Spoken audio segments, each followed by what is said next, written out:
గణాధిపతయే నమః. ఓం గురుభ్యో నమః. ఓం శ్రీమాత్రే నమః.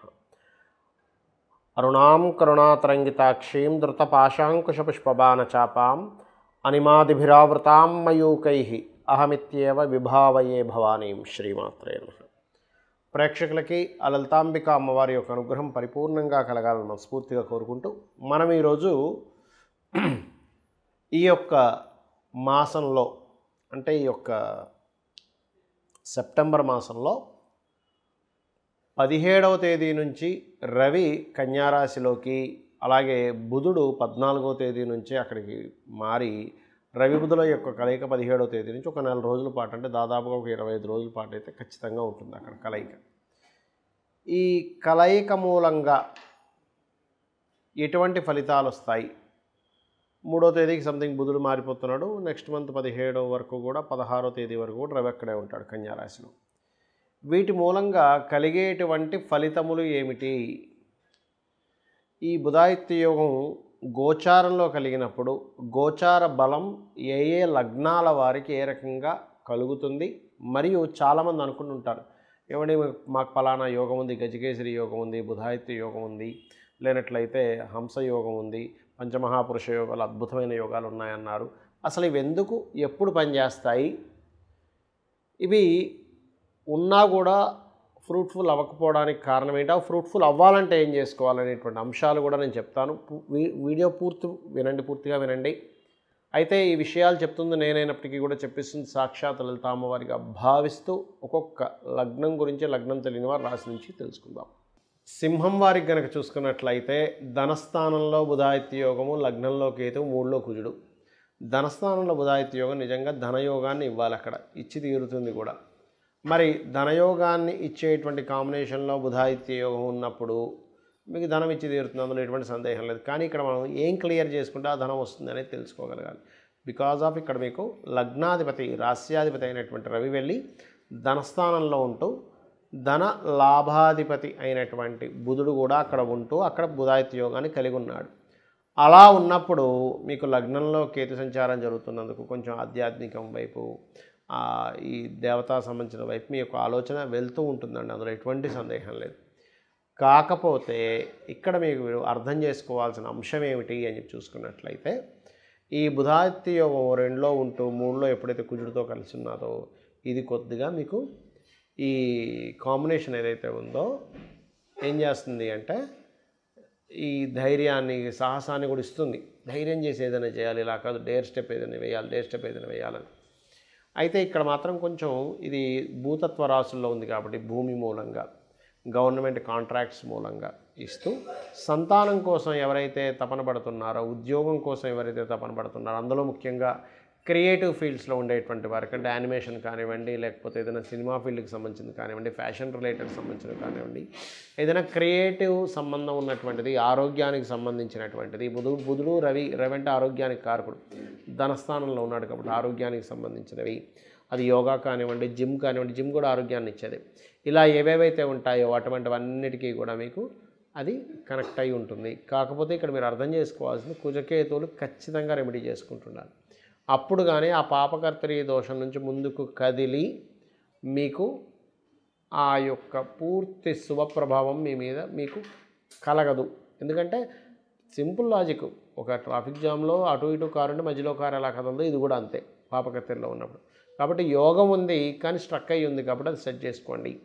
ఇక మీరు దత్తాత్రేయుని ఎక్కువగా ఆరాధిస్తూ ఉండండి, గణపతిని ధ్యానించుకుంటూ ఉండండి, ఎర్రటి పుష్పాలతో సుబ్రహ్మణ్యేశ్వర స్వామికి ఆరాధన చేయండి, గోవులు క్యారెట్స్ మరియు గ్రాసము తినిపించండి, అన్ని విధాలా బాగుంటుంది. చూడండి, మనకి ఎలాగైతే ఇప్పుడు మనం ఎండింగ్లో ఒక మాట చెప్పాను నేను మీకు, ఈ బుధుడు రవి బుధాదిత్య యోగం మీకు బాగా పరిపూర్ణంగా ఆ యొక్క ఫలితాలు మీకు రావాలి అంటే కుజ కేతు గ్రహాల దగ్గర దీపారాధన చేయండి. స్ట్రక్కింగ్ యోగాలో ఉంది కాబట్టి అప్పుడు ఇంకా బాగా ఫలితాలు వస్తాయని చెప్పాను.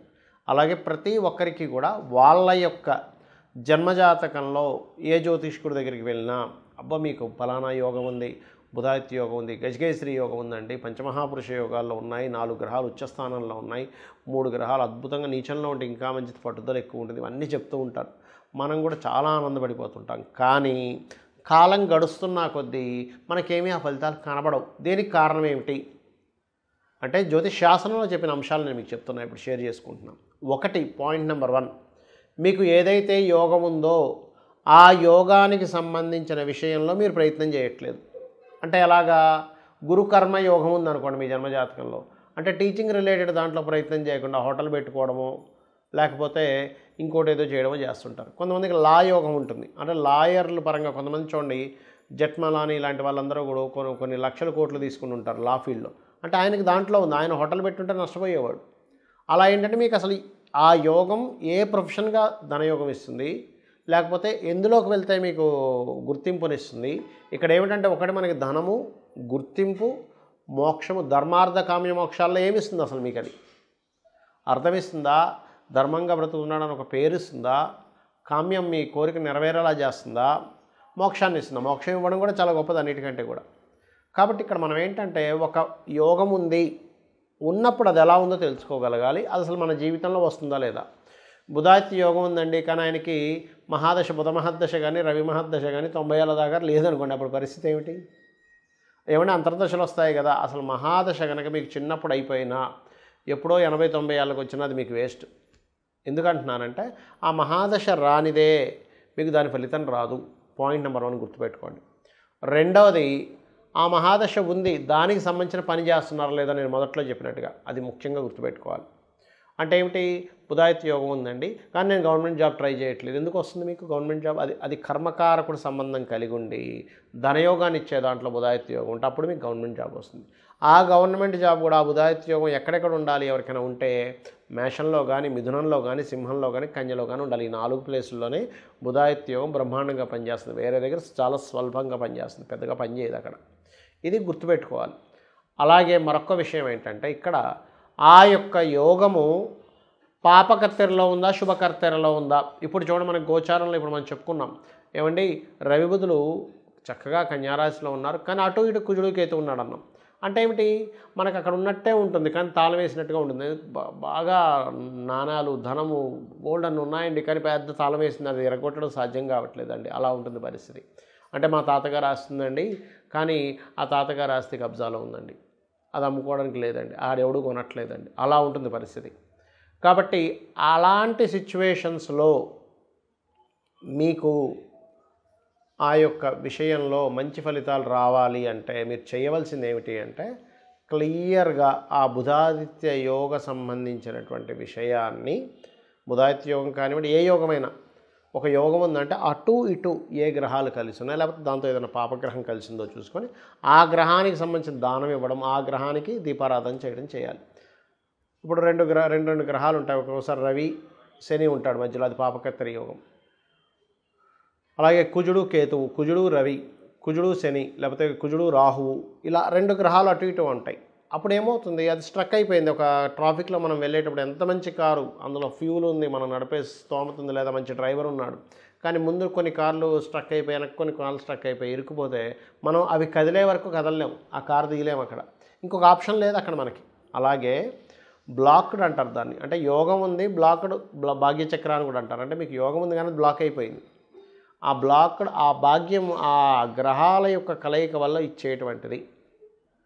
అలా ఇది ఏం చేస్తుందంటే ఈ బుధాదిత్య యోగం దేశకాల పరిస్థితులకు కూడా చూపిస్తుందండి గోచారం ఎప్పుడు కూడా. అంటే మనం చెప్పుకున్నాం గతంలో ఏమంటే ఈ సంవత్సరపు రాజు రవి అయ్యాడు, అక్కడ కేతు సంచారం జరుగుతుంది, ఇప్పుడు ఈ రాజు కూడా పాపకర్తెరలో ఉంటున్నాడు. అంటే ఏమిటి? వెరీ క్లియర్లీ ఈ రాజకీయ నాయకులకి వాళ్ళకి ఎక్కడో స్ట్రక్కింగ్ అయిపోయిన యోగం కూడా ఒకవైపు ఇస్తూ, ఇంకొక వైపు భూతత్వ రాశుల్లో రవి బుధులు ఉన్నారు కాబట్టి ఇప్పటి వరకు మనకి మొత్తం స్ట్రక్ అయిపోయి రియల్ ఎస్టేట్లో ముఖ్యంగా భూములకు సంబంధించిన విషయంలో ఆగిపోయినవి కొంచెం మూమెంట్ వచ్చే టైం నడుస్తుంది, గుర్తుపెట్టుకోండి. కాబట్టి మీరు చేయవలసింది ఏంటంటే మీ జన్మజాతకంలో ఈ బుధుడు, ఆదిత్యుడు, లేకపోతే ఇంకే మంచి గ్రహాల కాంబినేషన్ ఉన్నా, కొంతమంది చూడండి శుక్రుడు ఉచ్చస్థానంలో ఉన్నాడండి మీనంలో, కానీ ఏమవుతుంది మేషంలోని కుంభంలోనే 2 పాపగ్రహాలు పడి ఉంటాయి. లేదండి శని ఉచ్చస్థితిలో ఉన్నాడు తులలో, కానీ ఏమవుతుంది కన్యలోని వృశ్చికంలో 2 పాపగ్రహాలు ఉంటాయి. లేదా గురువు కర్కాటకంలో ఉన్నాడండి, అమోహం అద్భుతంగా సాగాలి, మరి ఏమిటి ఇలా ఉన్నాడంటే ఆ 2 పాపగ్రహాలు ఉంటాయి అటు ఇటు. లేదా మరో పాపగ్రహం కలిసినప్పుడు ఆ పాపగ్రహం నీచభంగ రాజయోగాన్ని చెందుతుంది. ఎలా అంటే కుజుడు ఉన్నాడు కర్కాటకంలో, గురువు పాడవుతాడు, కుజుడేమో మంచి స్థితికి వెళ్తాడు. అలా ఏంటంటే ఇప్పుడు ఇద్దరు వ్యక్తులు రూమ్లో ఉన్నారు. ఒక వ్యక్తి బాగా తాగుబోతూ, ఇంకో వ్యక్తి చాలా చక్కగా అన్ని జ్ఞానం పొందినవాడు. జ్ఞానం ఉన్నటువంటి వ్యక్తి దగ్గర ఈ తాగుబోతు కొంత జ్ఞానాన్ని పొందుతాడు. ఈ అంటే నా ఉద్దేశం ఏంటంటే వ్యసన పరులు బాగా ఎప్పుడో ఒకసారి తీసుకునే వాళ్ళ సంగతి నేను మాట్లాడటం, నిత్యము తీసుకొని వాళ్ళ ఆరోగ్యాన్ని పాడు చేసుకుంటూ పక్క వాళ్ళ ఆరోగ్యాన్ని పాడు చేసే వాళ్ళ గురించి మాట్లాడుతున్నాను నేను. అలా ఉన్నప్పుడు ఏమవుతుంటుంది, ఆ యొక్క వ్యసనం సంబంధించిన వీళ్ళకి కూడా కొంత అలవాటు అవ్వచ్చు. దాన్నే సాంగత్య దోషము అంటారు. ఈ సాంగత్య దోషం మనుషులకి పనిచేస్తుంది, గ్రహాలకి పనిచేస్తుంది. కాబట్టి ఇక్కడ మీరు గ్రహము ఏదైనా ఒక మంచి రిజల్ట్ ఇవ్వాలి అంటే మీరు అది ఏ గ్రహాలతో కలిసి ఉందో చూసుకోండి. అది ఒక్కొక్కసారి నీచభంగ రాజయోగాన్ని ఇస్తుంది. ఎలా అంటే ఒక అజ్ఞానం లేని వ్యక్తికి ఒక అజ్ఞానికి జ్ఞాని తోడైతే ఆ అజ్ఞాని కూడా జ్ఞానిగా మారినట్టే. నీచపడ్డ గ్రహం కూడా ఒక ఉచ్చగ్రహంతో ఉంటే దాన్నే నీచభంగ రాజయోగము అంటారు. సో ఇది మీకుండేటువంటి గ్రహాల యొక్క కాంబినేషన్ క్లియర్గా అబ్జర్వ్ చేసుకొని ఆ రకంగా చేసుకోండి, అన్ని విధాలు బాగుంటుంది. శ్రీమాత్రే నమః.